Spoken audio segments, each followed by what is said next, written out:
And welcome back, ladies and gentlemen, to another episode of My Third Eye. This episode, I'm going to bring to you a very special guest, someone that I've listened to a few times on the Confessionals podcast, and his story just blew my mind. And to this day, it's still hard for me to wrap my head around it. But when you listen to his story, let your imagination just run wild, because the details that Tony gives is remarkable. So on that note, I give you Tony Rodrigues. And Tony, thank you for coming, and please let my listeners know wherever they can find you, where they can contact you or find your Patreon. Hi, thanks for having me, Ghost. Good to be here. It's morphed. In the beginning, when I started talking publicly about what I went through, I really thought I was kind of naive in a way. I thought that I was going to do an interview and then go back home, and that was going to be the end of it. That it would be, the people would talk about me, about my interview, and they would ping back and forth. But it kind of took a life of its own, and people started contacting me. That was the thing. It's like one interview leads to another. People call you up, hey, come on my show, come and do my thing. And then I got on to the Gaia show. I was on Cosmic Disclosure. Okay. A year or so in. I think I started talking in 16. I think it was early 18. I forget exactly when, and then I went there, and then it was like, endless interviews. And I started my own thing eventually. And what happened is, in between each interview, is people will contact me and say, hey man, I've been through the same thing. I think that I experienced something exactly like you. I don't have all the memories that you do, because I guess that's what's unique, is that I have a great deal of memory. Right. A lot of people have fragmented memories of being an abduction experience and serving, doing a job, being abducted. That's the real phenomenon. So boil it down for anybody that's never heard it before. For the 20-year tour career return program, they call it 20 and back. There's a lot of different names for it, but to boil it down, it's a phenomenon where people are being abducted by ETs, or factions of our own government, like humans, that will abduct them, but basically abducted by ETs, and then put through a process where they can live for 20 years. Some people 40, some people go twice and do 40, some more. Oh, wow. We've heard reports of more. So there's different technologies that they have access to do it. It's something that our government has traded with extraterrestrials to acquire life extension technology, and they're using it for soldiers, slave labor, you name it. Just personnel that they're using in secret underground programs, and it's colonizing space. We already have quite a bit of infrastructure in our own solar system from these programs. So people can live their life on Earth, not come up missing, and go and work in space for 20 years and come back. And what they do is and you lose people when you say the time travel aspect of it, but they have the ability to put people live for 20 years and then put them right back in time to the night they were taken, and in the body they were taken, and put them back, and they wake up not knowing. And if you really think about a lot of abduction stories, they go, well, we saw a craft and there was some lights flashing, and then there was a gray, and then I don't know what happened, and I just woke up, we felt different, I've been different ever since, I don't know. And you go, well, and you get in and they go, like, I just don't know what happened, but I'm different. Yeah. And what people are realizing when they find my story and others like me, because there's a lot of people like me, is they go, oh my God, I wasn't just taken for one night, I was taken for years. And that's what they had all these flashes of memories of having a job or having this or that. And they go, now it makes sense. They took me for years. And people begin to unpack it. And so back to, getting back to my website, that's what happened is, I had thousands, literally a few thousand people reach up to me and say, man, I after I got your info, I think I've been through the same exact thing, Tony. How, what do I do? And I couldn't keep up with everybody, really. Oh, I bet. I still can't. I still am terrible about it. But I have a website and people can consult me, and it's turned into, I assembled that. I always had my memories, but they were very, very fragmented, so they didn't make sense. But they all kind of assembled in 2015, and I reached out to some researchers and worked with researchers, and a lot of things that I was saying checked out. So that kind of gave me the balls to speak about it publicly. And then I did an interview a public interview for, I think it was Exopolitics, and then the radio show in the beginning. And just kind of it all went from there. But ever since then, I've basically put in every weekend doing this, like for the last going on 7 years now. Wow. Every weekend I've been working with either doing conference calls with people, working with people, or doing interviews. And so after a while, I just couldn't keep up. And the website, I met somebody, very talented person, very business minded and super talented, Jackie Kenner. Her name's Jackie Pierce at the time. And she set up my website for me and got me to monetize and said, look, Tony, this takes time. You got to charge people money, and it'll weed out the weirdos. And not that I had many, but every once in a while you get somebody that's kind of, like aggressive. Yeah. Like a troll. Yeah. So yeah, a troll. So you get a troll, you get the trolls, but it's rare. But there's a fee in there, and it puts people out. So, and then Jackie also helped me I think she went to college for like literature, like I forget what her exact, having not really gone far in college myself, but she went for, she's very good at it, and she helped me write the book. And the book is very difficult to write because I had to relive a lot of the traumatic things that I experienced. And writing it down was different than talking about it. Like I could talk to you in an interview about things that happened, being, tortured and raped, and a lot of things that happened to me while I was gone in 20 years. You think about the morality of being able to take somebody for 20 years and put them back without them remembering it. It's a very slippery slope, and especially when you're talking about military programs.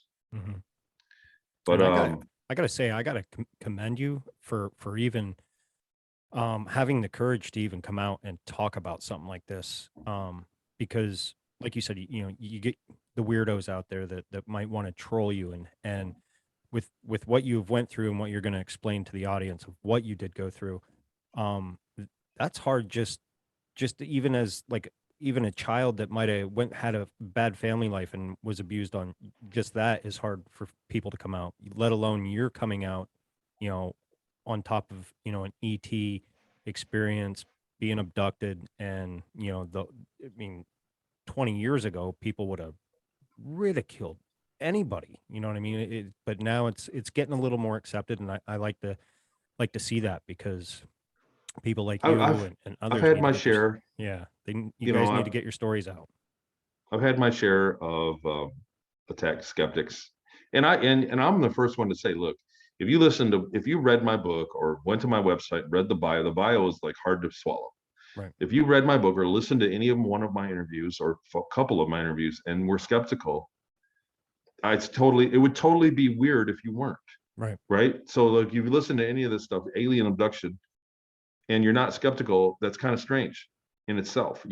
Everybody should have a healthy skepticism for the amount. I just said time travel and aliens in the same, you know what I mean, intro.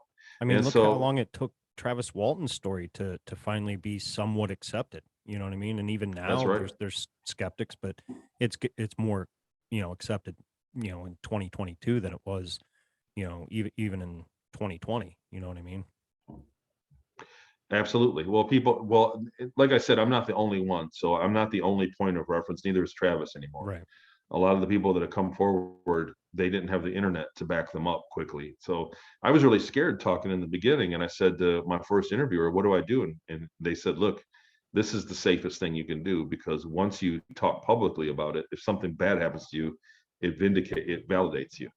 So they leave you alone once everybody knows about, once you start speaking about it. So speaking about it publicly has really been the defense against that. I got to believe that they're still giving people a hard time that come forward. I'm friend of mine spoke about it. Jason Rice was on Gaia, and he and I spoke on the phone for a period of months before he had to walk away, because he was getting him and his family were being harassed, and because he was giving out very, kind of more like insider information on some of the programs and how they're structured, how the organization it worked. I was basically a slave labor. He was somebody that was administrative. So they had to shut him up quick. Now, when you say he was harassed, are we talking like Men in Black, CIA, yes, DOJ? And the lots of it comes from different angles. The big thing, like I get hackers quite a bit. My phone is always hacked. Like it'll be clipping along really good, and then just one day the battery be drained, or people will Mm, finish my sentence, know where I'm at, know what I'm doing next.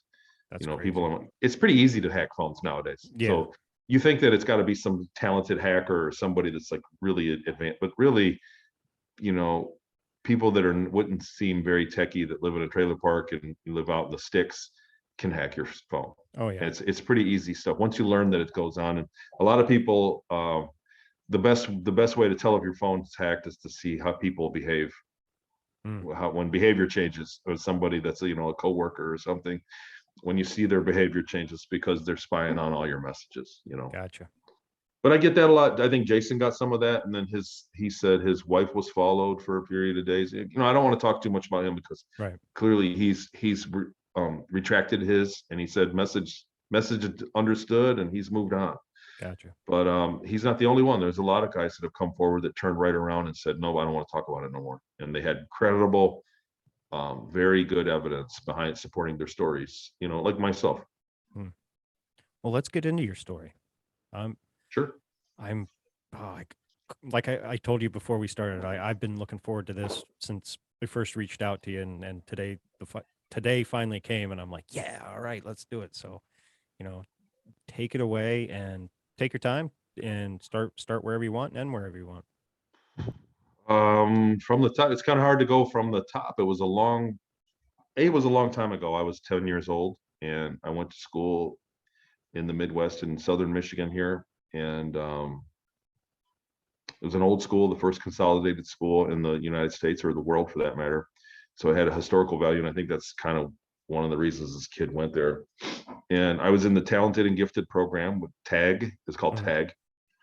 Top 5% of the school. We met on Wednesday mornings in the library, and we did you know, looked up indexing, how to advance learn, like basically learned how to use Google out of the library, how to Right. find stuff in the library, basically. And there was a kid in there that was really smart. He was really weird compared to the rest of us, and much smarter than we were. Got dropped off in a limousine every morning, which is we did not. We're in a farming area. There wasn't a lot of limousines running around where I grew up. There's cornfields. Right. And so he was like rolled up, and we did not get along. I cover that all in my book, how the dynamic of how that came about. And he says, my dad's an Illuminati. What's your dad do? And Mm. he hated my guts. And we were rivals with each other in a way. And his dad came in and was the judge for the science fair in April of 82. So this is the school year 81 to 82. I was 9 and 10. So some of my reports early on, I was 9 years old, but I looked back, but then after I thought about it, it was April. It was after New Year's, and I was 10. So I was taken at 10 years old. And he pointed me out to his dad and said, that's that boy I told you about. And that was on a Wednesday. And Thursday night, the next day, that night, I was taken. I woke up with a gray ET in my, there was a lot of stuff that happened before. Like there was a craft buzzing the house with lights, and there were orbs running through the house. The phone was ringing. There was a lot of weird stuff going on. But I woke up with a gray standing over me, and a couple short, smaller reptilian looking beings came from the end of my bed. I was paralyzed, and they picked me up out of bed and carried me to the end of the bed. There was a flash of light, and I lost consciousness, and I woke up naked on a stainless steel looking table in a round gray room that was probably in an underground base somewhere. It was in a base, Right. and with a bunch of ETs standing around me working on me. And I was excited. I was happy about it. I thought, I knew at that age, I guess all kids know. I think everybody kind of at their core knows that there's life out there, that Right. there's life elsewhere. I think everybody kind of knows it. It's something that, and then science, the mainstream has talked us out of being hopeful of it. They've talked us out of thinking about it. Oh But yeah. everybody kind of knows already. When you look at the stars in the night, come on. I mean, Yeah. doesn't take it doesn't take a big leap to conclude that life is probably everywhere. I mean, just as a kid at my age, I could look up at this. I already knew, especially when they told us there were trillions of stars. Obviously, we're batting 100. Anyhow, at that time, I woke up and I said, the first I was afraid. They said, don't be afraid. And there was telepathic communication with one of the short reptiles. Okay. They told me to not be afraid, and I sat there a minute to test it, and then, kind of calmed down, and I said that I was, my response was, I knew there was life out there. I can't wait, you guys. And I thought it was first contact. I thought that tomorrow they're going to be on the news. They took me and I'm special. Right. And tomorrow they're going to be on the news and the world is going to have ETs. We're going to have friends that are from other planets, like it was going to be the beginning. That was in my mind, what was going on. And it wasn't like that. They've already been here for quite a time. And I was being taken as out of spite for that kid, because his dad had access to these programs. His dad had access, and a lot of people do, apparently. But they took me and said, they explained to me they had to get permission. I guess, later on I found out that people that don't give permission tend to be suicidal throughout the program. So they get a permission, and they didn't explain to me what I was going to go through. They just said, we need your help. We're going to take you for 20 years. And I said, I can't do that. I have my mom, I'll be grown up, and my mom and dad will be older. My sister will be grown up. I have a family. And they said, no. And they explained that we're going to put you back tomorrow. You're going to live for 20. This is life extension. So you're very lucky to have this. And you're very, this is life extension. You're going to live 20 years and you'll go back and you'll be smarter. And you'll be able to, tell them, maybe you'll be able to tell them about all the stuff you did. Depends on where you go. And I said, wait, what? And then he explained to me, he said, look, you're going to go and we have the technology to put you right back. And I said, well, why not 50 years? Why not 60 years? And he said that there was a law, they had a law between them that all species, not just humans, can only go for 20 years at increments at a time, because it increased the probability of going mad, going crazy when you went back.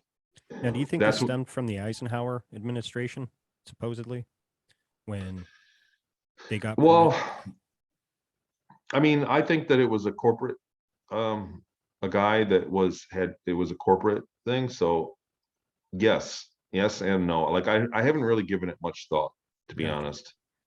And what I remember, everybody was always asked, who's in charge up there? Who was it? Who's running this? But like people ask me these big questions, and I'm like, when I look back on it, they all worked together. So they were separate. Imagine separate corporations. Like we see it today, that different car companies have the same exact car. Yeah. You get what I mean? Name. Yep. Just a different name. They just change the name. They change a few options, and they brand their car, and it's their car. It's totally branded. Like there's a Mazda truck that's exactly like the Ford Ranger, right? But they're two separate corporations. But it's the same thing. They're sharing their information. And it was the same with the programs. The programs are separate corporations. The colonies, in fact, are separate corporations, but they share all their information with each other. There's a cooperation that they have. So gotcha. Was it the Eisenhower guys? Was it the United States that took me? I don't know. Was it Solar Warden? No, definitely not. But was it somebody else? Like a different entity? I have no idea, because during my time, I was traded from project to project. So I was traded from corporation to corporation. I was just because I was unskilled. I was not groomed for what I was to do. Most people that get taken are groomed, even some people prenatally, like while they're in the womb, they're already modifying the genetics for them to be a soldier or an engineer or whatever. Like they're grooming people at a young age. I wasn't. I was just somebody that was intake. They just threw in there, for the heck of it, they needed more labor. Right. And to show me a lesson, teach me to not pick on his kid, kind of thing. Yeah, when it goes back to that kid, if I'm not mistaken, wasn't there like a trick that was kind of played that you could kind of read people's thoughts, or someone did that, and so I came offended? in. So right, so when we would go, it would be Wednesday morning, I would go to class. The teacher would take my regular teacher would take attendance. Mm-hmm. And then I was in tag. I was the only one in my class that was in tag. And she said, you can go to the library now, right after attendance and the announcements. You know how they do that? Mm-hmm. And it was an early day. She's like, you can just go ahead. We're not even going to have announcements today. I forget what was going on. She's like, you just go ahead. So I was early, and so were the other. There were 3 or 4 girls and that boy, and they were sitting on a couch area. They had little reading areas in the library, and they were laughing. They were all started laughing. And so I walked up on them and said, hey guys, what's going on? And the one girl says, he can read your mind. And I was like, yeah, right. Yeah, okay. I didn't believe that. Mm-hmm. And we're 10-year-old kids at the Right. time. So, and then she goes, go ahead, do Tony, do it. And he's like, no, I don't want it. She said, do Tony. And they said, just think of something like a song or a color or something. He'll tell you what it is. And at that time I looked at him, and of course, he and I we kind of picked, we were antagonized each other. I was pretty jealous of him, to be honest, because he was very smart. He was smarter Right. than me. He was smarter than me. And that was kind of my claim to fame at home, was being a kid with good grades. Right. You get what I'm saying? Like, that was Yep. my identity around the house, was being smart. And here's this kid that's smarter than me. So I was like trying to shoot him down every chance I Oh, got. So absolutely. I said, in my mind, again, I didn't believe for a second he could read my mind, but in my mind, I thought to myself, you're the ugliest kid in this whole school, and none of these girls will ever date you. I was like, you are completely ugly, and none of these girls will ever be with you when you grow up.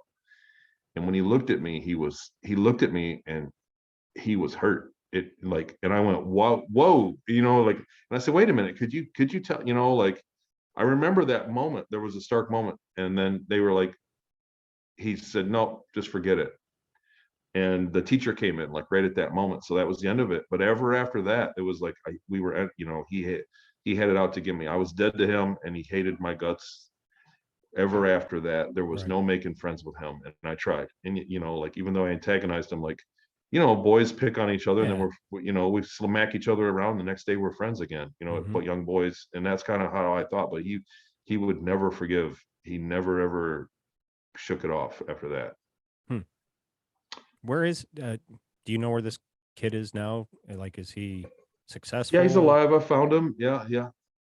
Mm-hmm. Nice.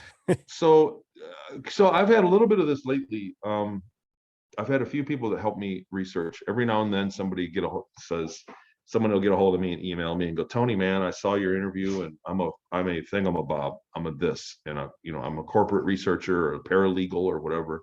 Mm-hmm. And I was looking at this, and I can look up these people that you were talking about. Give me a heads up. Who's this? Let's look for proof. Right. And I've taken it as far as I really want to take it with people. So there's a couple things. A lot of the illegal stuff. When I was in Seattle, I went in through a 20 and back after Mm-hmm. they abducted me. I woke up in Inyokurn Airport, and went through like an MKUltra, like a trauma-based mind control, and then into a CIA project, which I found paperwork for and funding for with the dates that match up, was Project Grill Flame. So it was an offshoot of funds from the Project Grill Flame, and you can find that on the CIA declassified library.gov. Oh, wow. There's a lot of documents, and then it morphed into Project Center Lane and Project Gateway, and they were bringing kids. They put us through a mind control program, a trauma-based mind control, so that we would obey and not kill ourselves, and a few other things.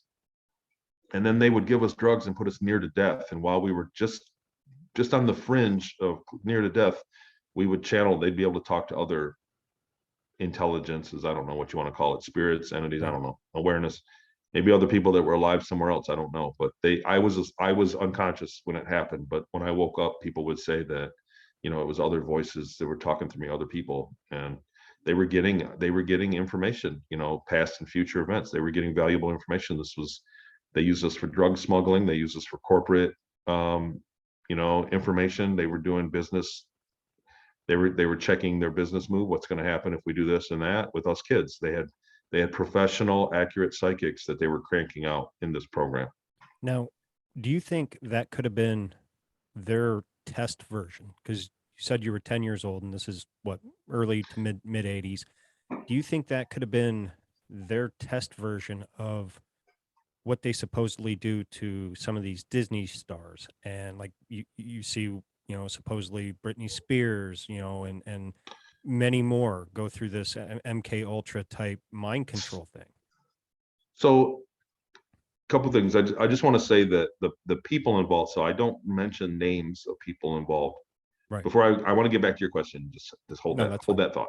Will do. I just want to say, because I've got people, because sometimes people get a hold of me and they're hot. They're like, dude, these people need to be brought to justice, Tony, and you're protecting them, like, what's up? They want to Right. beat me up.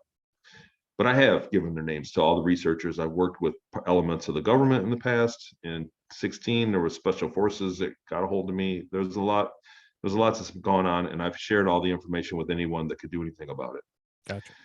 But you got to think that these are people that have families, their kids that may or may not be involved, and it's not fair to them to get dragged and have a bunch of conspiracy theorists, researchers, and messing with them.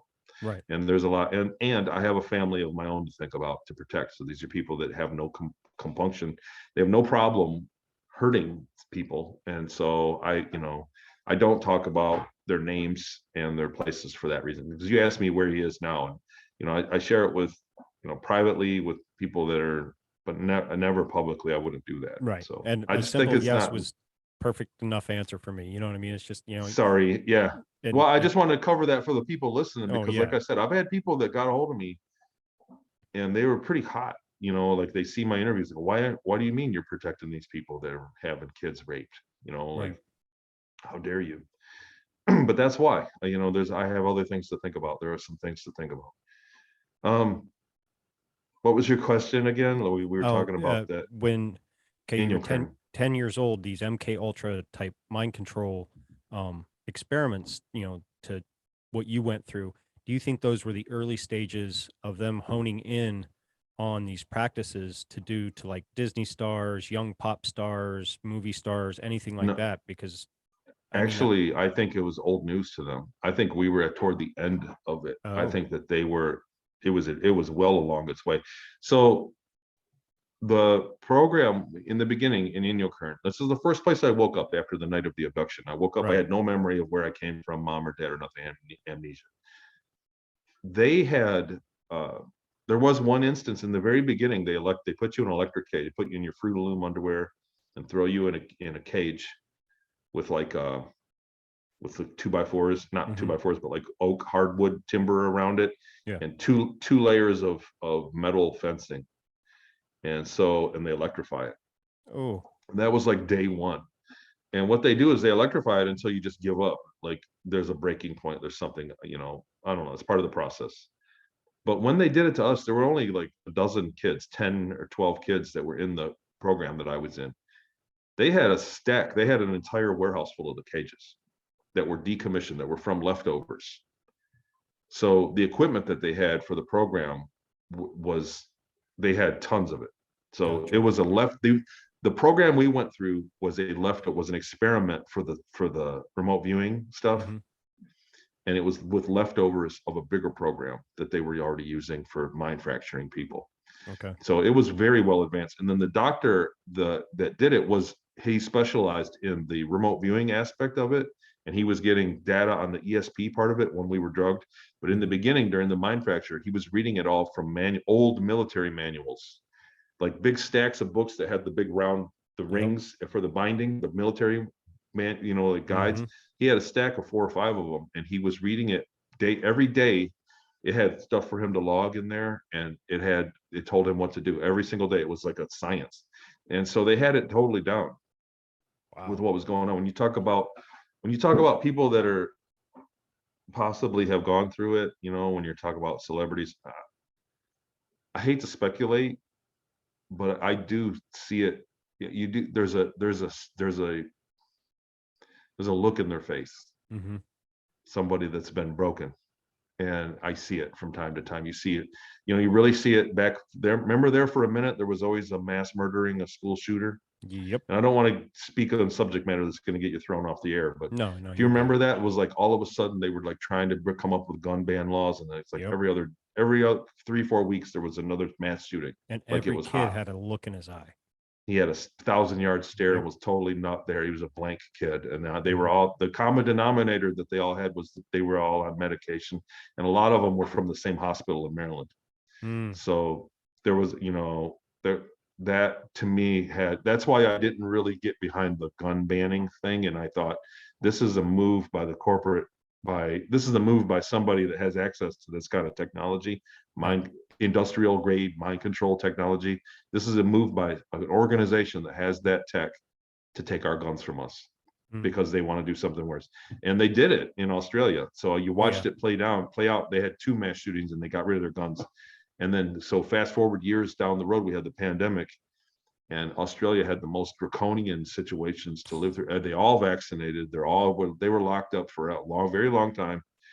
It just didn't make sense because they weren't going to argue about it with anybody. Right. So that being said, I mean, I think it was well advanced, well along the way. So Okay. this is something that they have down to a science, and I think nowadays that they have a better version of it.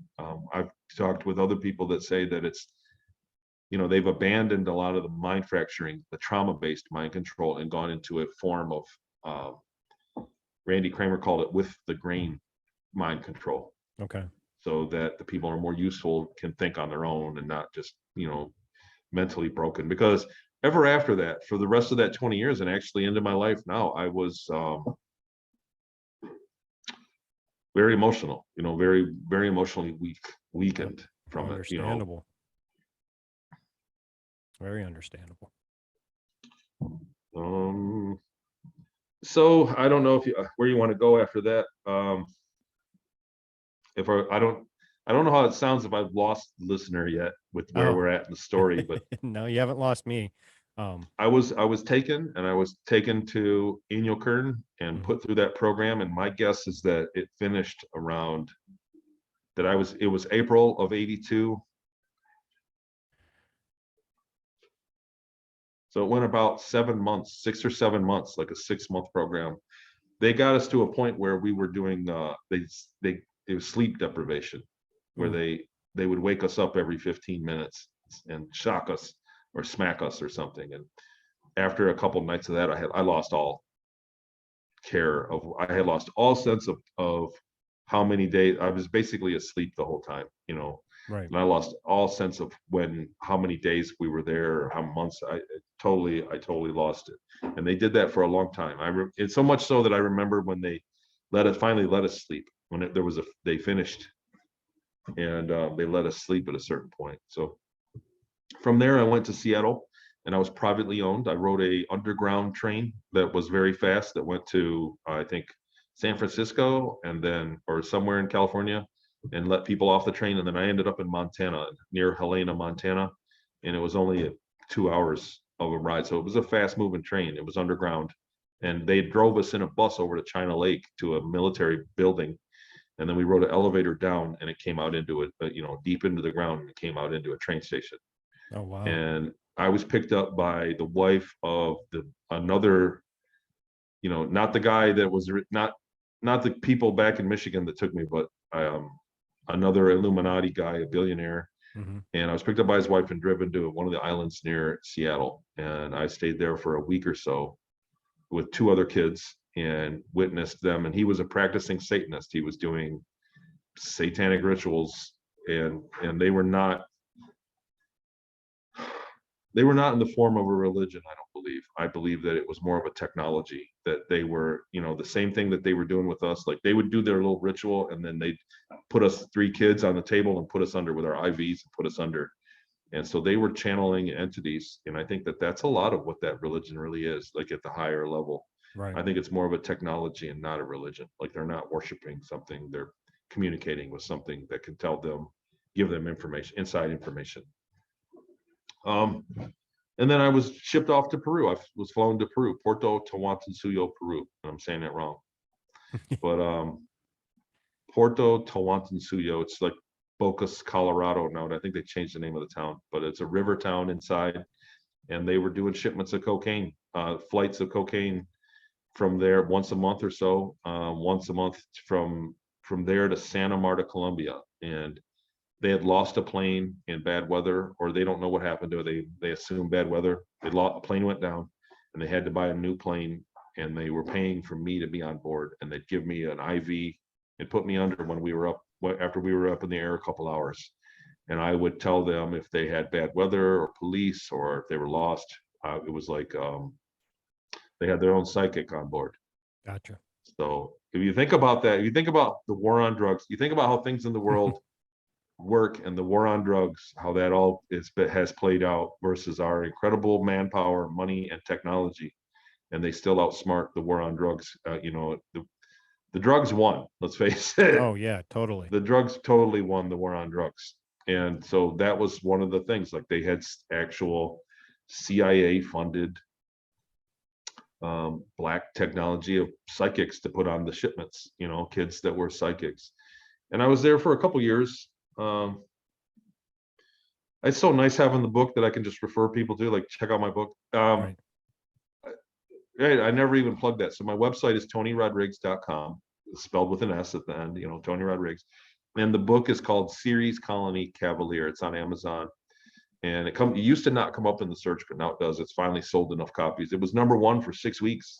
Oh, I had the nice. #1. Yeah, I had the #1 new book, and then it was #1 bestseller after like 5 weeks, like a #1 bestseller. And it's tapered off a bit, but it's still, a lot of people are buying the book, and there's a Kindle edition.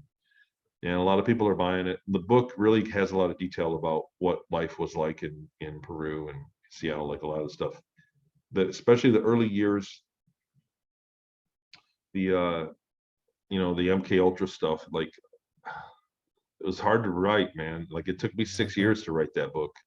Not because it's a big, not long novel, but because I would write a paragraph and get depressed, reliving it, what I went through. And a lot of people tell me there are people that can't finish it because it's just, about it. Because the thought of that happening to kids. Mm-hmm. And when I was a kid, a lot of people, a lot of women are like, just the mother in me is heartbroken for that kid. I've had a lot of people write me, an email, and like, look, Tony, I read your book, thanks for talking about it, but just want you to know that I'm a mom. And if I was a little kid, I just really want to give that little kid a big hug, because it's unreal what they did. So I would warn anybody about the book. And, it's not PG or at all. It's a very hard R. After right around puberty, I started losing the ability. They put me under. He'd give me that drug, and I'd start losing. He said when I woke up, my guy that took care of me was like a handler. Mm-hmm.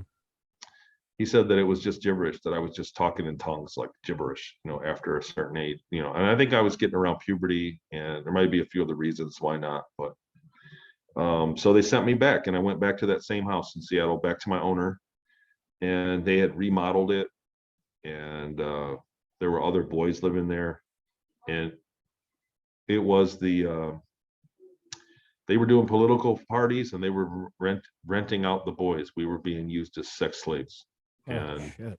I wasn't the older one that was good at it, and I wasn't one of the younger ones, so I was not purchased very often, for that. They had parties there, 2 or 3 a summer, and I was there for 2 summers that I went through that. But that was something, that particular testimony. So it was 2015 that I went on the record with this, that I worked with it. And it was after 2015 that we had all the Pizzagate and the Hillary emails, all that stuff that's conspiracy theory nowadays. I was out before that, and I connected that to the secret space program. So it was just part of my testimony that was supportive back then, that researchers were like, what, it was something that researchers knew. Some of the higher end researchers were aware of, but the general people in ufology had no idea that there was a Satanism component, or the sex slave part of it.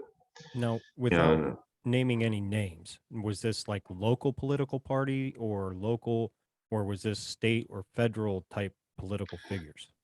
So there were people that came in to what it is, it's a big farm, and they had parties for fundraisers that the public would come. They had like fried chicken, and thousands of people, 5,000 people would come.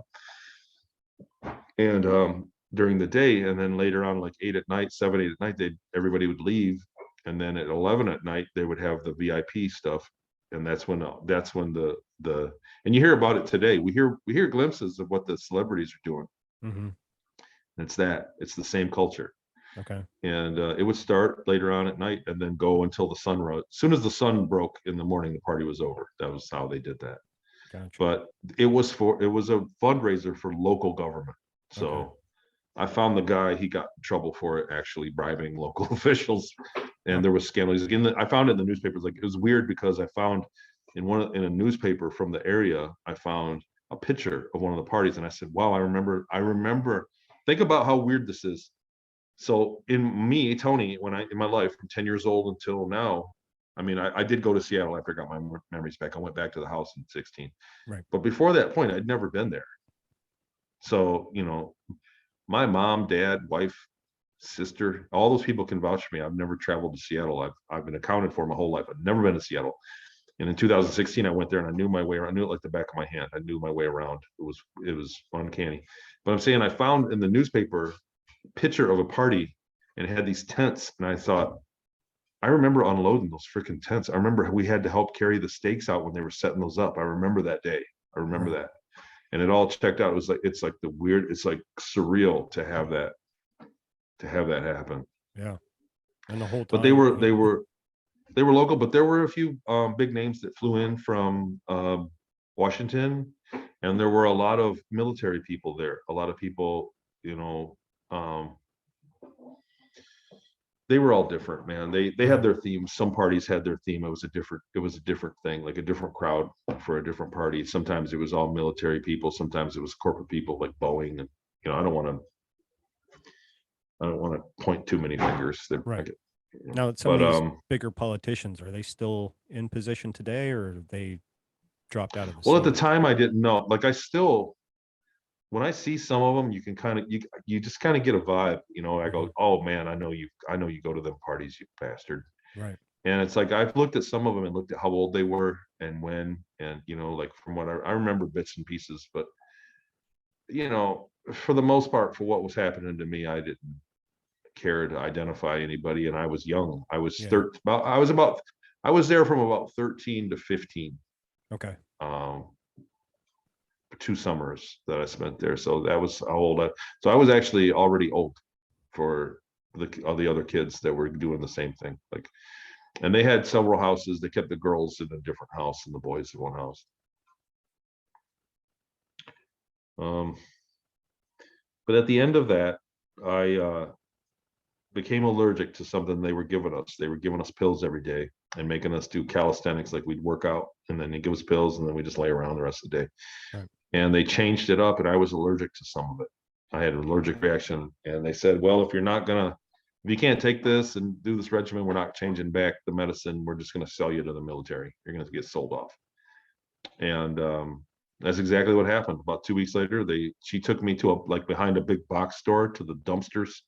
Behind a box store, we met 2 guys in a van, and they threw me in the van and gave me a shot. I was under, and I woke up. So here's where it's like, to somebody that's skeptical, it's hard to say this stuff, but I woke up on a flight to the moon.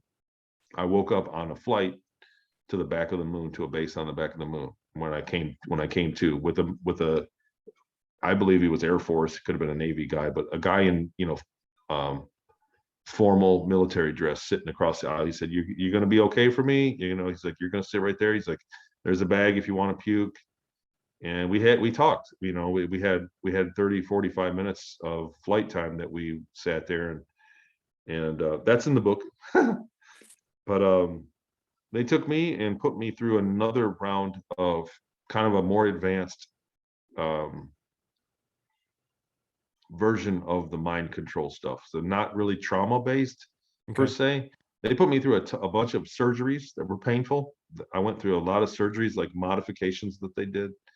And I don't know why they didn't tell me. Like, they kept me in basically like a 10 by 10 cell, an 8 by 8 cell, no bed, no nothing, just a pillow, a blanket, and it gave me food like in a dog dish. Like, that was the living conditions. And I would get up, they'd hose me off every couple of days, and I would get basic, like pajama clothes, and then they would put me in front of a computer screen, and it would just show me movies, and it would ask you questions, and your eyes would look at the answer, and it would flash, "Is this your answer?" It would start flashing.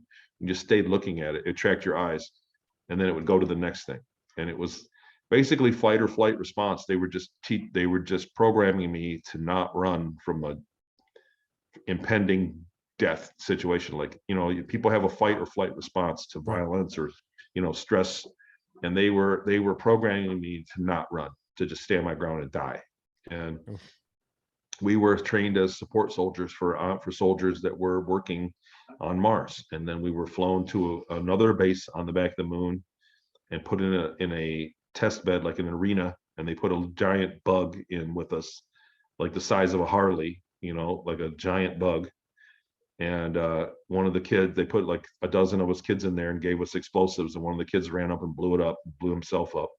And that was, they cheered, and lab coats came in, and they took us and fed us well, and let us stay the night on the cot in the, like a medicine, like in the hospital room. Mm-hmm. All of us were in one big room with medical cots, and they just let us sleep there, and then they flew us to Mars the next day on a bigger ship. And we were taken immediately when we landed at the base, like an underground hangar on Mars. We landed. When we got off the ship, they put bags over our heads and put us on another small craft and flew us to a forward base, to a forward underground base that had, like, I remember 5 levels, but it might have been more. But I remember there were like 5 levels of it that it went underground, and the top level was like the armory and the hospital, and the second level was the hangar, and then it was supposed to have administrative areas, and it was an empty base. There were only 50 people there or so, and it was the size, it could hold 200 people, 200 or 300 people. So they had been overrun by the insects, by insectoids that live there. Okay. So there I go again, saying stuff that's hard to believe for people that have never heard it, but I'm not the only one that has said this info. And I've always, Well, if you even want to touch on the religious aspect of it, for those that do believe in the Bible and what have you, there are certain beings mentioned in the Bible, like the salamander people, the people that look like ants. I mean, it's yeah, already documented in that text. So, if that's in a religious text, why couldn't it be real? You know what I mean? well, and the thing is, the thing that we've been taught, we've been conditioned from birth, really, to believe that life is very scarce, that there's no Mm-hmm. life up there. They made up this excuse. They made it sound like, they put this logic behind it. And like the book of Ezekiel, when you talk about the religious text, like, it's on and on and on. The book of Ezekiel is one big abduction tale. The whole book. If you go back, the circuit, the wheel, the fire wheel in the sky. He looked up. He went for a ride and saw the curvature of the earth. And so that, when you look at those texts, but when we look at the science, what science told us when we were kids, and I remember that we had people, there was a scientist that came, and I said, and I kind of argued with him when I was a kid, when I was like 7 or 8, that, how do you know there's not life up there? There has to be. There's trillions of stars. Just the number is enough evidence. You don't need to know. And he said, well, you're right about that, but at this time, we don't even know if any of those stars have a planet around them. And I said, we know one star and it has life. So we're batting it's 100%. You should not be looking at it like there's no life up there. You should be looking at that every single star has life, because the one star we've checked out has life. So it's 100% what we checked out. And he said, no, we don't even know if they have planets. He said, you need to understand this. This is a science teacher or professor. I think we went on a field trip to a college or something. I forget, a long time ago, but I remember the conversation because it really made my skin boil.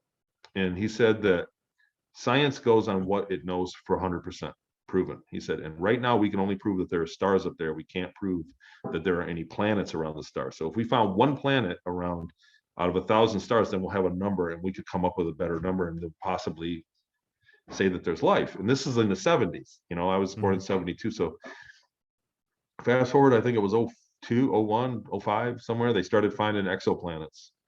And now they're getting better at it, and they're up to 5,000 exoplanets, and I don't know, 80 of them that are like the Earth that they found, and they keep finding them every day. So now the number has changed, but the public opinion isn't up to speed with what science is now.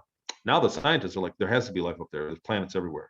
Now that equation, that entire gate that stopped us from entertaining the fact, that made everybody believe that there's no life up there. That was the gate that they did. Now that gate doesn't exist anymore. And quietly, they haven't told us.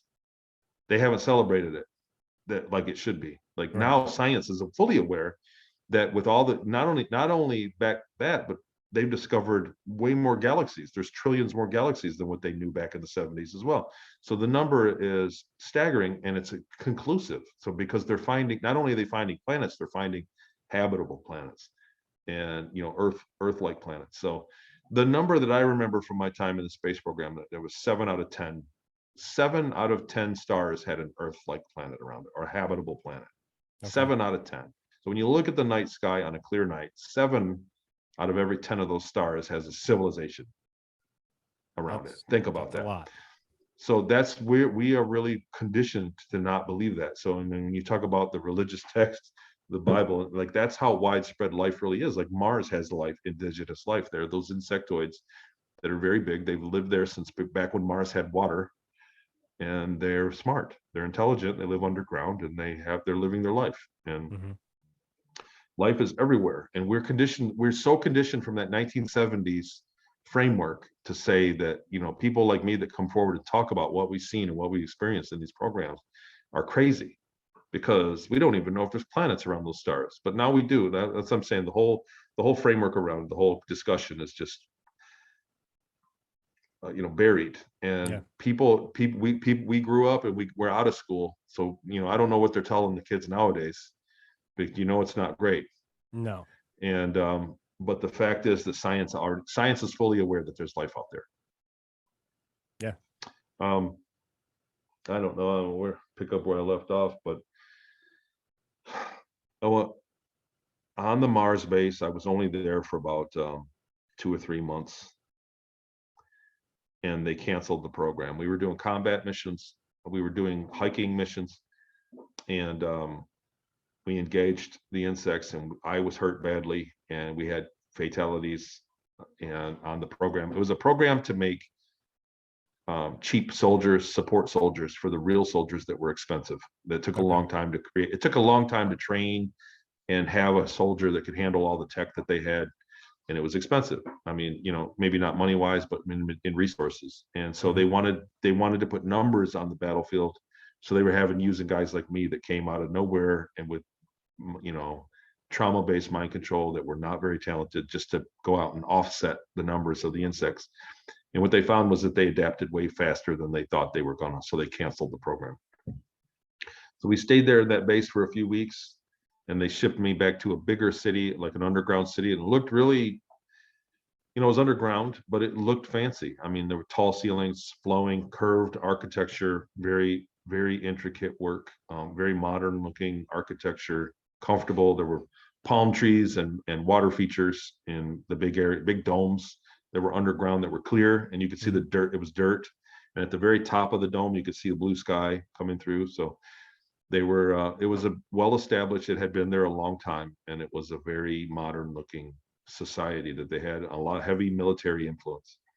But I was given my own room. I had like a hotel room that I lived in, and it was another thing. It was a tall gray ET that was in my instructor, and we did plugged me into the same type of system they had, the learning system that I remembered from the moon, and gave me aptitude tests on what I would be good at, what kind of job I would be good at, and it was skilled labor, and I ended up in machine repair, or not machine, but ship maintenance for ships. And then I was shipped off to the Ceres Colony Corp, where I lived the rest of my 20 years. I lived on the planetoid Ceres, in between Mars and the asteroid belt. And these people that ran that were people from Nazi Germany at the end of World War II. They went into space and started a colony there. So yeah, I'm sure that anybody that hasn't heard this before, I've lost you already, but that's the truth. That's what I remember, man. Well, I don't think you lost them, because my audience is pretty much into this stuff. Because when you talk about the Nazis, you also get into Antarctica and New Schwabenland, and That's right. everything that goes on with that. And we called it High Command. Okay. We referred to the Antarctic base that was under the ice. We referred to it as High Command.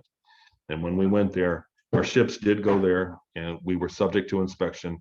We had to clean everything and have everything, like no button out of place. You had to make sure all your stuff was high and tight, shirt tucked in, all of it. they were very strict about whenever we went there. We didn't go there often, but we did go there. Well, it makes sense to, I guess, have high command in the Antarctic, because if you are coming from outer space, and organisms obviously are going to be on your ship and product and what have you, what better place to land than in a sub-zero, you know, Hmm. temperature? That way they don't, it kind of would slow their reproduction down, or ability to, I don't know, like germs and viruses, obviously they go I dormant. hadn't thought of that. What they did for the sterile, we really didn't pay as far as where I was at on the ship, like lower deck and doing Mhm. engineering. Like I ended up being an engineer in my last few years up there, like cargo engineer, which was a much better job than working on an old submarine, which I never really saw out the window. That like 8 years, Right. I never saw out the window. I never knew the ship was moving. I just lived. I was down in the bottom of the ship and refilling fluids and fixing broken valves and things and checking, just maintenance. I was doing maintenance, me and two other guys. Um, but I didn't really pay attention to that. We really didn't worry about any of that cross contamination. We really didn't. There was Hmm. a system. There was a system in place that did that Okay. with that. So the ship had an automatic thing that sterilized itself. There was something in place. So on Ceres colony, when you left and went into the colony, there was recommended social distancing, Okay. because we had ETs that visited from all over, that they would come, and like it was an open door. They had the red carpet out. They wanted to trade with other species, and so there was recommended social distancing. And I was supposed to never talk to ETs, like Mm. because I was mind fractured, Right. and telepathic ETs, like they could actually get tap into my trauma. And so I was supposed to never speak to any of them, never address them. But I did stand, like we rode the train together, kind of thing. Mhm. Like you ride the bus. There would be ETs on the train. Could you describe kind of what some of these might have looked like? Or There was a bunch. And the other thing is, at the time, you take it for granted. Um, there were two kinds that lived there that were part of the colony, that Mhm. they were, I don't know what kind of population. I would guess a few thousand, but they were taller. They had hair. They were taller with an elongated skull, big eyes, and kind of weird proportions where their elbows were and their knees. And Alteran, something like that. And then there was another species. There were less of them, and they managed all the businesses. They were big guys. They were like 9 feet tall, very wide hips, black, small, beady black eyes, and hair, curly hair, and hair. You know, Mhm. but I stood next to a reptile. I rode on the train with a big, like an 11-foot tall blue lady that was beautiful. Like she had very advanced clothes. Mhm. Um, there were a reptile. There were grays,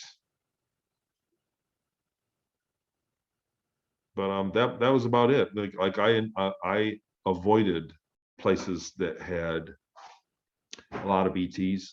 Right. I did have conversation and meet other humans that were not from the Earth, that they were Oh, not from our solar system. They were humans though, and they were from another planet somewhere else. And really?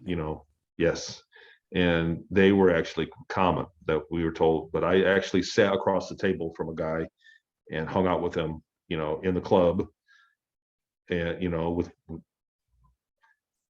when I was going to see my girlfriend. I did have a girlfriend towards the end, and I was sitting there with my girlfriend, and he was there, and I talked. And he was a short guy. He looked like a college kid age, Mhm. and kind of a flamboyant. He was dressed a little bit more. His clothing was like bigger collars and kind of more flamboyant from where he Okay. was from. But he was a very smart guy. He said he felt sorry for me.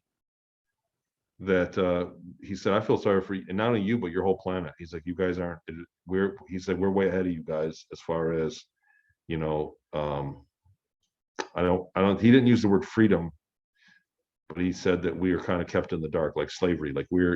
He's like, we have an open society. You guys are still in the dark about everything. You guys are still being, enslaved. Gotcha. You know, he's like, I come from my planet, everything's open, we know everything, that we all, you know, he's like, I really feel bad for you guys. He's like, I'm free. I said, you can go to other stars, you travel and you can go. He's like, oh yeah, I can go anywhere I want, but I'm just here on business. And he said, and I stay busy enough to where I don't go everywhere I want because I got so much to do, kind of thing. That's But crazy. he was a normal guy, you know, just like us. It's hard to imagine Yeah. because, you Well, know, for you said, us, for us, because so for me at the time, it was just like, it wasn't anything new. The thing that was, you know, out of my time up there, the thing that really stood out that was wondrous to us was when we traveled to other places. Like, it was always, it never got old kind of thinking that you were on another planet. You know, we went to many, many different places very far away. We were told that, you know, you can see something like 3,000 stars or something, 7,000, I don't know the number, from the Mhm. Earth, from your naked eye. We were told that we never go to any of those stars, Hmm. that everything that we wanted to trade for was beyond that. That's how we went much farther than that. We never went to any of, because basically everything, to put it in terms, everything in those stars, that place that you can see from around the Earth, all the stars that are nearest, the next 3,000 stars, everything's the same price. Okay. It's already one big society. All those worlds have already traded with each other. You have to find anything at a good deal, any kind of tech that nobody knows about, and get a deal for it. You have to go much farther in the galaxy, and actually to other galaxies, Oh, wow. to trade for tech. And so our missions were all very far away, and And we would tech, I leave take, and would get back. be the currency. They don't, you know what I mean? That is the Everything was about tech, universal. period. Yeah. Okay. Yeah, knowledge. Like, there were times that I was told that we gave like 3 or 4 shiploads of things for a mathematical equation, that we would load the ship up, the entire ship up with cargo for goods, all expensive stuff, and take it and drop it off to these people. And all they think they gave us was like an algebra equation that solved something for the scientists. And it was that valuable, you know, like Wow. that is the real currency in the cosmos, is knowledge, you Okay. know, things like art and pharmaceuticals.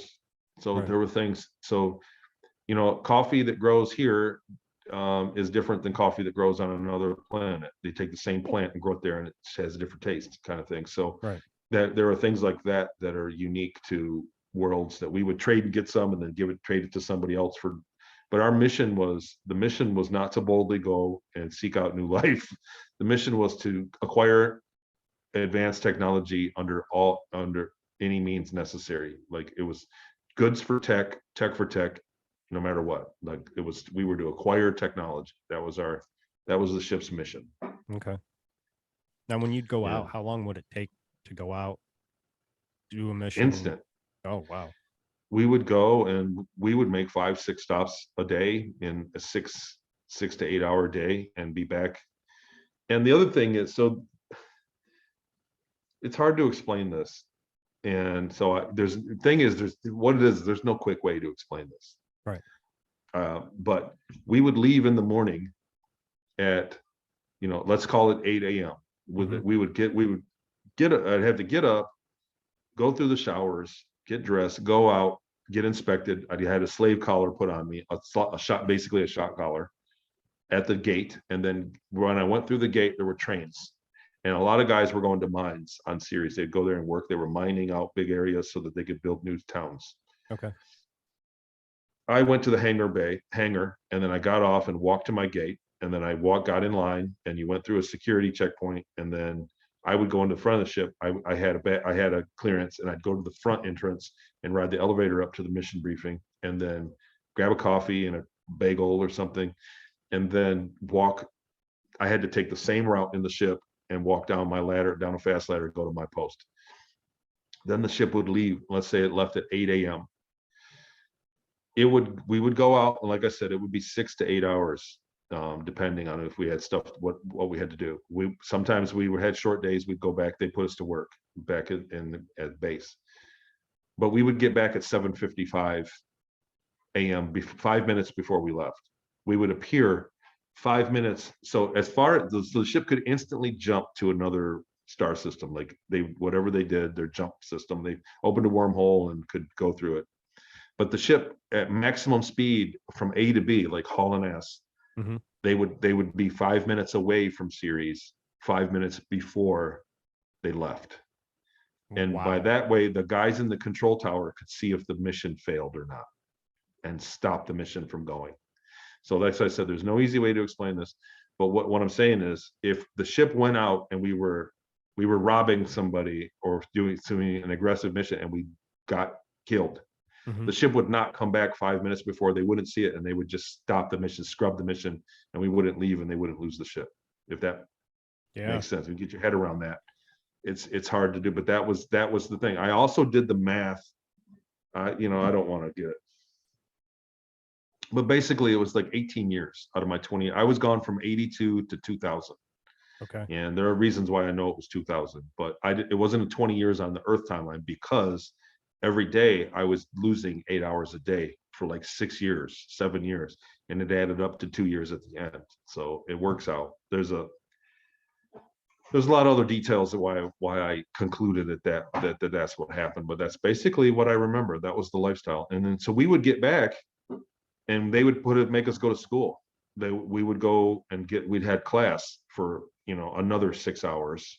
It'd be 6 hours of flying and 6 hours or 7, and then you'd go back to your barracks, where it was like a prison. And then I'd go back there, and if I didn't have anything to do, they would put me to work. I'd be doing laundry all night till 6 at night. So they were long days. Right. And so when I got to the point where I could travel, where I got money, where I could buy a train ticket, I would kind of stay away from home because they would make me do laundry or throw me together. If you were sitting around doing nothing, they would just come and grab you and you'd have to go to work. So that's kind of what the lifestyle was like back then. But there are rules about time travel. So I was told that there are beings that police time travel. There are beings that are very powerful that live outside of time and space that stop people from that. Once they acquire time travel, they stop people from screwing with the time, going back and everybody's always like, well, what happens if you go back and kill your grandpa? Well, you know what? You can't. They won't let you. You'll Okay. go back and try to kill your grandpa, and one of these beings will stop that. And the punishment, they said, was like severe, like 1,000 years of a horrible life. They put you in a horrible situation for 1,000 years and then put you back to the moment they grabbed you and said, don't do it again. Or next time it can be longer. And that was the end of that. Like that, the punishment is very severe. And there's nothing they would just take your mind and put it somewhere. You'd live some horrible existence for a very long time. And I knew this because soldiers that I walked with told me that there were guys in the very beginning, the first missions when the Ceres colony was set up and they first acquired those ships that could do that there were guys that got punished that way, that they were going back and they were causing paradoxes, and that these beings stepped in and said, we're going to watch you. And so that was the end. That was the loophole. The ship did not get back 5 minutes before it left because it was 5 minutes away at full speed, but the control tower could see the ship there. And then go, okay, the mission go ahead, let them go. Or if the ship wasn't there or in the wrong spot, they'd be like, something's wrong here, cancel the mission. And I was told that immediately the ship, that there were times when the ship came in the wrong spot. Only the captain knew the exact coordinates where the ship was supposed to reappear. Right. And it would be in the wrong spot. And they canceled the mission. And they said the ship that was in the wrong spot would immediately disappear. It would, like, it never happened. From the second that they decided, they said, cancel it, scrub the mission, that ship would disappear. That's how time travel really works. Because we always see different mechanics in Hollywood of what time travel, you know what I'm saying, how it works. But that was what I was aware of, that it was instant when they changed something from the future. There was something, it would be instant and across the board. Like there'd be no memory of it. And when they did have a mission scrub, they would brief us. They wanted to know what we dreamt for the next week. For the whole crew, they wanted to know if you had any weird dreams, you need to make it known, because people would dream about things that happened on the mission, I guess. Okay. Now, I have a question. I don't know where you stand religiously. How does this change your view on everything that we've been told about religion here on Earth? And So, where do you think we go when we die then? You know what I mean? If the universe is this advanced, is it something like reincarnation, or you know what I mean? Like, well, I don't want to go on. I don't want to be, um, first off, I'm not qualified to tell people what to believe, right? right. So there's my Just your, disclaimer for yeah. everybody listening. I'm not a priest or something, right? So I'm just a normal guy. In the beginning, when I started, because I always remembered the first 30 minutes of the abduction. I didn't remember the whole 20 years. I remembered flashes of it, and when I was like 19, I wanted to find ETs in the Bible, right? Because that's a big thing. So anybody that's seen an extraterrestrial starts looking through religious texts eventually to find Right. out the history of, right. And I didn't find what I wanted in the Bible. And I thought, well, there's got to be somewhere. And I read everything I could get my hands on, the Torah, the Quran. I read Chan Buddhism. Chan Buddhism really does allow for extraterrestrials. They're really matter of fact about it. There's life all over the universe, all over the cosmos, is Chan Buddhism. Okay. So that was something that was of note. But when we were up there, they preached atheism to us. Hmm. As a citizen on the Ceres colony, they told you that there was no God and you're just going to die and that's it. And what I found was that the command structure, the people that were in command, the colonels and generals, that they had their own religion, that they worshipped a creator God, the creator of the universe. And me personally, I'm a big fan of the law of one. I believe in reincarnation. I think our lives are too specific to just get one Right. life. And the times that I was in Peru when they put me under, I would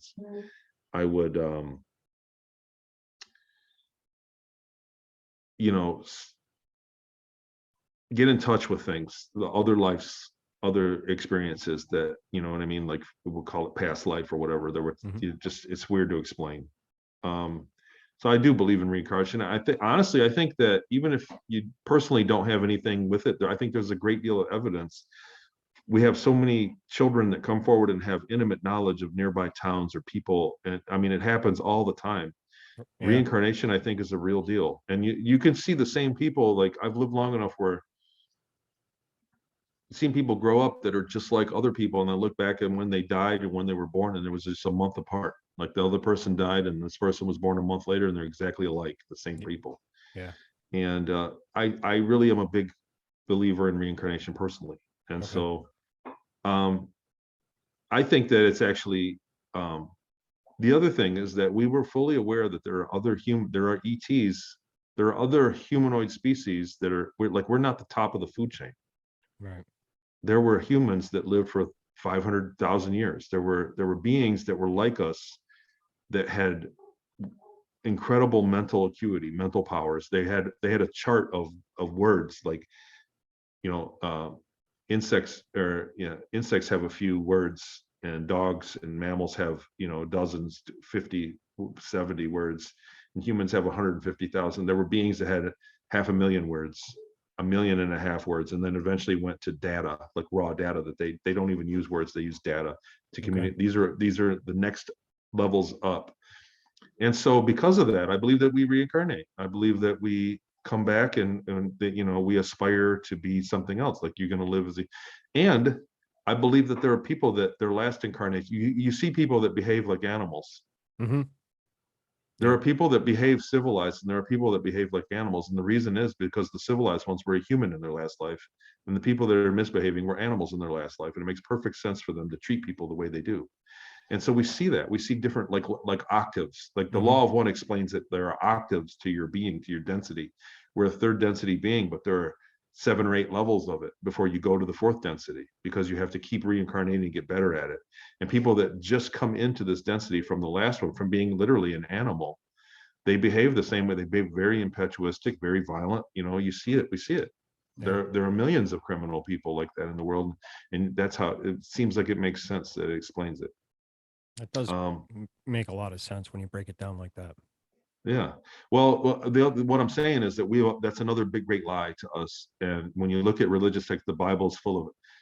So, so my wife and her family said if there were aliens, they'd be in the Bible. And I said, you mean like angels? that ascend back into heaven that can fly? You mean those guys that literally live in space? Like the definition of extraterrestrial, like angels, like the first half of the Bible is full of nothing but angels came down to me in shimmering clothes. Like Jesus, when he got reincarnated, when he got rose up the third day, and they went back to the cave and the stone was moved, there were 3 people there with shimmering clothes to tell them that he was risen. There were ETs there. Right. There were extraterrestrials standing there. So that's by definition an extra. They didn't live, on the earth here. So it's all over the Bible. It's all over the religious texts and the true nature of the universe. Back to the Chan Buddha, the Buddha religion that was very matter of fact, and all their ancient texts from 600, 800 years ago, they're like very matter of fact about life in the cosmos. They say that the universe is a machine that creates enlightened beings. So each incarnation, you get a little smarter, and you pass and fail. The other thing I think that knowing that there are beings, knowing that there are humans that live for 1,000 years, would you want to be yourself for 1,000 years? I don't know. Like, would you want to be a girl? No, I don't think so. Well, how would you know? Because that's why we yeah. live only for 80 years. We can test it. We can taste test it. Do you get what I'm saying? Like we can be, in this life, I can be this kind of person. And the next one, I can try to be something else and then see which one I like and then move on and be what I'm going to be for 1,000 years. Do you get what I'm saying? Yeah. Like to be comfortable at it. And so this is a test. We only live for 80 years. We only live for a short time. And, well, this interview got it very profound, very quick. Rather than just talking to the guys, we got into some deep stuff. That's good. I've had people ask me, why is there suffering like what you went through? People that know what I went through, and they go, why would you do it again? And I'm like, I wouldn't change anything that I've done in my whole life because it's me. I would be a different person if I changed. If I didn't go through what I went through, I'd be a completely different person right now. Right. So I wouldn't change it because I don't know what I'd be. What if I was worse off? Right. And they said, well, how can you justify with that kind of suffering? Like, why is there suffering? And if there's a God, why does he let suffering happen? And I said, well, you know what? When you think about living forever, 80 years of suffering really isn't much. It's not a big deal. 80 years, when you're talking about living millions of years, of incarnating millions of years, then 80 years or even 800 years isn't a big deal of your suffering if you're learning something. It's like, it's not fun to go to the dentist, but we do it because it's for your health. It'll improve your health in the long run. Right. And it's 30 minutes of suffering out of your 80-year life. It's minor, and our incarnations now, because a lot of people, I'm not the only one. Like I always keep saying that I went through this and I went through that, but I'm fully aware that I'm not the only person in this world that suffered anything. There's a lot of people that everybody's had their own amount of trauma. And what I'm saying is that it makes you who you are. It causes growth. So I'm also in no way encouraging trauma to anybody either. No encouragement of trauma at all. But when you talk about reincarnating, do you think it's possible to, once we've lived our life in this flesh and we reincarnate, is it possible to reincarnate as one of these other ETs or one of these other? I think absolutely. Okay. So, and I really have a peeve. I don't know if you're familiar with the regression. They do the astrology readings or the hypno regression that people do nowadays. So people that are like me, that have these people that have an abduction experience, an ET or a governmental, like an abduction experience, hypnotic regression is really like the big procedure to get your memories back. Gotcha. I feel that I have a memory course. I sell it for like $40. A memory course that's on my website, and I always tell people, like, do my course first for a while before you go get a regression. My course is an exercise to make your arm stronger, and a hypnotic regression is arm surgery. It's surgery. Okay. You get what I'm saying? Like that's the difference in. So try the exercise first and get kind of beefed up, and then go get the regression, and you'll have better results, I believe. So you get a regression when you want. Right. But forget what I was saying, what the question was with that, because I started talking about side stuff. Oh, But reincarnating as another ET instead of so as an another ET, human. okay, Yeah. so yeah, so here's my peeve is that when you get an astrology reading or in a lot of regression, a lot of people just took a $200 course and they're doing regressions. All of a sudden, everybody's a Pleiadian or a super soldier. Yeah. Like literally, everybody's everybody's a super soldier. And once you get a regression by somebody that botches it, you forever believe that. So it's your subconscious, and they're front loading it into Mhm. people like you're a super soldier, obviously. And it's like, how would you know if they don't do that? You know what I mean? Like there are people that have come to me at talks. Like I go to talks. I'm doing the in Grafton, Illinois, the Secret Space Conference, Journey to Truth. You Okay. look on their website, we're doing a live talk. It's a secret space conference. And it's a lot of people that have been through the same thing like me. I'm so looking forward to it. It's in May. But Nice. when I go to these, I've met people that are like, I was in the program too. And I'm like, really? And we start talking, oh yeah, I did this and that. And I was Pleiadian. And I go, what do you remember? They go, oh, I don't remember anything. It's just what they told me I did. And I go, wait, what? Somebody told you that you were in the programs, that you did all this stuff, that you were in these wars, and you're going to run with that? I mean, and you don't have any memory at all? Because everybody I've ever worked with that had kind of like, I could fish out kind of proof, let's call it supportive evidence. I could fish out supportive evidence from them. Everybody I worked with had memories that, tangible. And when you have a memory, you can go in and get more stuff from your memory, right? Mhm. How old are you? Uh, just turned 45. So what'd you do when you were 21, on your 21st birthday? I was in the military and got pretty drunk. You got drunk. You remember who was you with? How many guys that night? Uh, Probably like a few of my buddies, probably 3 or 4 of them. See how that memory worked? You weren't Mhm. thinking about that 20 seconds ago. That was not anywhere in your front of your mind. It was in the back of your mind. Right. I hit you with the memory. Then you were like, oh shit. Now you remember the military. Then I said, how many guys? And now you remember those guys. And you're already thinking about, really in the back of your mind, I already know that you're thinking about 1 or 2 of those guys. Like you can see a visual of it. Like Mhm. I can unpack this, man. We can keep going. Like, Yeah. you know what I'm saying? Like, how tall was your buddy that was there? And then who else got drunk? Like, you don't got to answer that, but I'm Right. saying that's how memories work. That's not how dreams work. When people dream this stuff up, they can't do that. Gotcha. And so when you unpack memories from people, so somebody that has no memories has no business talking about this stuff Right. with zero memories, zero. See, right? And what's happening is everybody's a Pleiadian, Yeah. everybody's an Andromedan, everybody's from Antares or Arcturus or a star nearby that we can see. And that's bullshit, because people are incarnating from planet to planet across galaxies, from trillions of other stars away. There are 7 billion people on the earth, and they didn't all come from the Pleiades, Right. or they didn't all live through Egypt. Everybody starts at you were alive back in Egypt. No, I wasn't. I wasn't here. I was somewhere very far away that I incarnated. You Mhm. know what I mean? And I just went through a government military program that put me in a state of mind that let me remember that stuff. And so people that don't remember it are being kind of fed a line and being dragged along, because that's what the first set of rules, the first set of hypnosis that came out that taught people this stuff. That's what worked. That's what they got out of those people, that everybody lived in Egypt and stuff. So I hate to bag on it and sound like I'm against it, but there's a form of logic that's not being brought Oh, to the table absolutely. in the And I discussion. So people 100% agree incarnate with you. from very far away from stars that we do not know the names, from planets we don't know the names. So you can't say that, oh yeah, you were definitely a Pleiadian. You know, I have a weird and odd question for you. I don't have any memory of ever being abducted.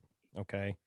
However, when I was a little kid, ET came out. Okay. hmm, When Before I even went to see it in the movie theater, I had the pajamas, I had the poster, I had the little finger that you'd put on and it would glow. I was obsessed. Parents took me to see ET, freaked me the fuck out. I can't even watch it to this day. And I'm just turned 45 years old. My wife and my kids tease me about it. Every now and again they'll just send a text message with a meme of ET or whatever. Um, and then in like teenage years, you started seeing, UFOs and grays, becoming popular images and what have you. And they always kind of freak me out too. Um, do you think and I know you're not an expert, and it's just going to be your humble opinion. Do you think there is something that maybe possibly I might have went through either in a past life um, or something that actually did happen to instill this? It's almost like a genetic fear. You know what I mean? Like chickens have a genetic fear of if they So see a hawk. ET, you were young Yeah. when that came out. Like that was like 1980 something, Yeah. right? Hmm. You were like 5 or 6, 5 or 6. Yeah. so still super young. So what I tend to do when so people literally pay me Hmm. and we'll talk for an hour and I'll sit down and just kind of because what happens is I get so I would write down when you were born, when you saw the movie, Hmm. what you felt, what your other the next time you had those feelings, and kind of just put a date around it because I find that anybody that's had any kind of abduction, it's not a one and done. Right. It happens several times in their life, and because the I want to get back to your question, but I just want to say this: like, what we're not thinking about the abduction phenomenon the way that they may necessarily be performing it. So we think about it as, they came and got me and I was 5 and then nothing happened. Then I was 16. It must have been a different guy, different ETs came and got me. But what's really possible is that a crew of guys can come and get you when you're 5, put you back, and then travel time to when you were 16, the same night for them, and grab you back in the laboratory and continue the experiment. And then put you back and go get you when you're 35, and then when you're 70, and then close out the experiment and they're done and they go home. Hmm. So, it's never a one and done ever. Every 2,500 plus people I've worked with, not one of them ever just had one experience. It's always more than one. So that's what I would look for. With your question, I would look for where you were born, military people, mom, dad, uncle, grandpa in the Navy. I'm looking for Navy people, My dad Army was in the base Navy. people. Yeah, right. So, I mean, I don't want to get into too much stuff on the air Yeah. while we're recording, Right. but there are common denominators. Where'd you live? Where's the base? Where you at? What you went on to do, other kind of things. So there is something they call, Jason Rice coined the term party gifts that they give you to avoid the subject matter. So Hmm. people that are in the programs will be programmed, like industrial grade hypnosis, to avoid talking about the subject, and they'll start writing it down and turn drowsy, get sleepy. So there's stuff like that. So it could have been, you could have been, somebody might have pulled a prank on you when you were a Yeah. kid, and you just were freaked out by the mask, the part of component of it. There could be anything that solves it. You're the one that knows it more than I do, but Right. my method of extracting that is to look at your whole life till now and say, Gotcha. what are the times that you felt that way? When were the times that you felt that way? And then start looking, and then, there are a lot of other common denominators to shake out. Right. And I just always chalked it up to being a little kid going to the movies, and it scared the shit out of me. But then, you hear pe- people's testimonies like yourself and others, and about UFOs and aliens and extraterrestrials and all this, and then you just start kind of thinking and then having conversations with other podcasters, and it's just like, well, why would I have that fear? You know what I mean? Because I have no, like I said, I have no memory of ever being abducted, being nothing like that, nothing crazy. And at the end of the day, I probably wasn't, and probably I was just a 5 or 6 year old kid, got the shit scared out of me because the movie was a little bit more terrifying than the poster on the wall. You know what I mean? yeah, I mean, yeah. There's a lot of things, you know what I mean? Like, you might not have been abducted yourself, but saw the sister go, or you know what I'm saying? Like, Right. it could be something like that. There could be other things that you just don't remember. Yeah. Very few people remember any other contact that actually have it. Um, but I would tell you not to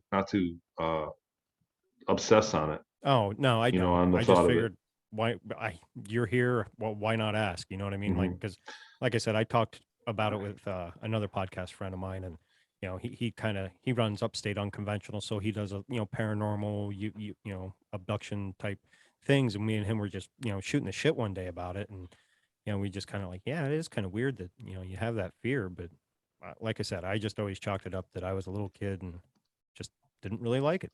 So, but who knows?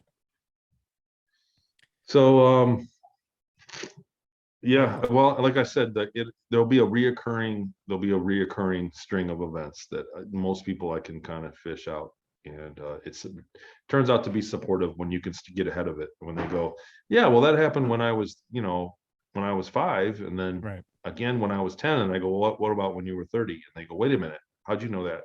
See, when I was 30, it happened again, and it's because they're in the same clock. Like Gotcha. the ETs have their own clock that they work on. Oh, makes sense. Well, we'll wrap it up there. And thank you again for your time. This was a great conversation. Once again, let people know your website, your Patreon, anything, your book, where to get it. And we'll close out there. Yeah. So I have a Patreon show called Talks with Tony on Patreon. It's Patreon/Talks with Tony. There's a link to it.